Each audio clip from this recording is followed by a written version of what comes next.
English appropriate prepositions, তো এটি পড়া হচ্ছে অ্যাডভান্সড লার্নার্স ফাংশনাল ইংলিশ এই বইটি থেকে। কুইক অ্যাট অর্থ চটপটে। Jerry was quick at his works, অর্থাৎ জেরি তার কাজে চটপটে।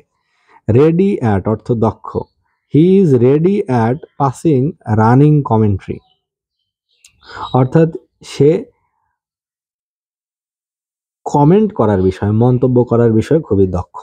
রেডি ফর অর্থ উপযুক্ত। They are ready to do anything for the country, সে দেশের জন্য যে কোনো কিছু করার জন্য রেডি ফর মানে প্রস্তুত, সরি এটা উপযুক্ত না, এটা হবে প্রস্তুত, অর্থাৎ তারা দেশের জন্য যে কোনো কিছু করার বিষয়ে প্রস্তুত।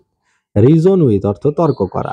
Students should not reason with the teachers, অর্থাৎ শিক্ষার্থীদের শিক্ষকদের সাথে তর্ক করা উচিত নয়।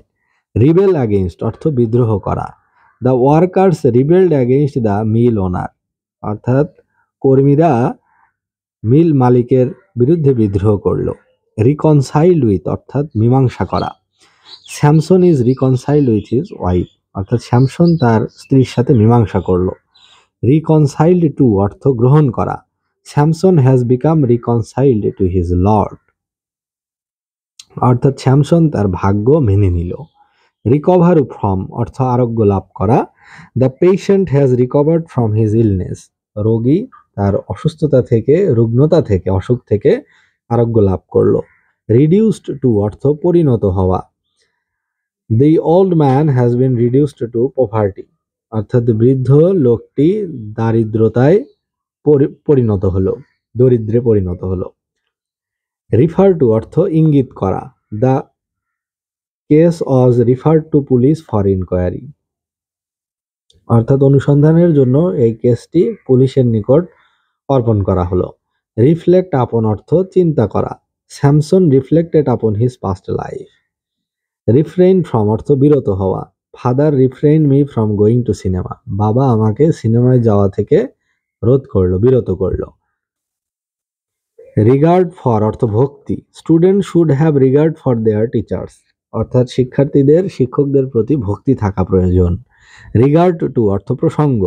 In regard to his character I know nothing, অর্থাৎ তার চরিত্রের প্রসঙ্গে আমি কিছুই জানি না। স্লেভ টু অর্থ দাস। Man should not be slaved to his passion, অর্থাৎ কারো শখের প্রতি মানুষের কখনো দাস হওয়া উচিত নয়। স্মাইল আপন অর্থ প্রসন্ন হওয়া। Fortune smiles upon the brave, অর্থাৎ সাহসীদের পক্ষেই ভাগ্য সবসময় থাকে। স্মাইল অ্যাট অর্থ বিদ্রুপ করা। The rich should not smile at the poor, ধনীদের গরিবদের উপরে কখনো বিদ্রুপ করা উচিত নয়। স্নিয়ার অ্যাট অর্থ নাক সিটকান। Man should not sneer at anybody, অর্থাৎ একজনের কখনোই আরেকজনের উপরে বিদ্রুপ করা, নাক সিটকান উচিত নয়। সলিসিট ফর অর্থ আবেদন করা। The flood affected people সলিসিটেড the government for help, অর্থাৎ বন্যা কবলিত লোকজন সরকারের নিকট সাহায্যের আবেদন করলো। সরি ফর অর্থ দুঃখিত। I am sorry for my rude behaviour, অর্থাৎ আমার রুড বা কর্কশ আচরণের জন্য, খারাপ আচরণের জন্য আমি দুঃখিত। স্টেয়ার অ্যাট অর্থ একদৃষ্টে চাওয়া। Jim stared at Della, Jim একদৃষ্টিতে ডেলার দিকে তাকিয়ে থাকলো। স্টার্টল অ্যাট অর্থ আশ্চর্যান্বিত। The writer was startle to see the bill of fare, অর্থাৎ লেখক যখন খাদ্য তালিকাটা দেখলো, বিল দেখলো, দেখে সে আশ্চর্য হয়ে গেল। স্টিক টু অর্থ লেগে থাকা। I shall stick to my principles, আমি আমার নীতিতে অটুট থাকব। সাবজেক্ট টু অর্থ নির্ভরশীল। The poor are subject to hardship. Submit to অর্থ নতি স্বীকার করা। Man must submit to his fate, সবসময় মানুষের উচিত তার ভাগ্যের কাছে নত স্বীকার করা। সাবঅর্ডিনেট টু অর্থ অধীন। The teaching staff of an academy is subordinate to the principal, অর্থাৎ একটি প্রতিষ্ঠানের যে টিচিং স্টাফ যারা শিক্ষাদান করেন তারা সবসময় অধ্যক্ষের নিকট বা প্রিন্সিপালের অধীনস্থ। সাবস্ক্রাইব টু অর্থ চাঁদা দেয়া। We must subscribe to the poor fund, আমাদের অবশ্যই গরিব তহবিলে, দরিদ্র তহবিলে চাঁদা দেওয়া উচিত। সুপারভাইজ অফ অর্থ ধ্বংসকারী, সাবভার্সিভ, সাবভার্সিভ অফ অর্থ হচ্ছে যে মানে বিরুদ্ধ আচরণ করা, প্রতিকূল আচরণ করা। যেমন he did not take part in any activity subversive of the state, অর্থাৎ রাষ্ট্রের বিরুদ্ধে যায় এমন কোনো কাজে সে অংশগ্রহণ করেনি। সাকসিড ইন অর্থ হচ্ছে সাফল্য লাভ করা। He succeeded in his mission, সে তার লক্ষ্যে সফল হয়েছিল। সাকসিড টু অর্থ উত্তরাধিকারী হওয়া।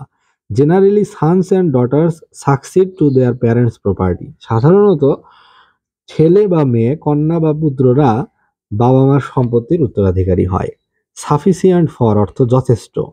The saving of Della was not sufficient for her purpose, অর্থাৎ ডেলার সঞ্চয় তার উদ্দেশ্যের জন্য পর্যাপ্ত ছিল না।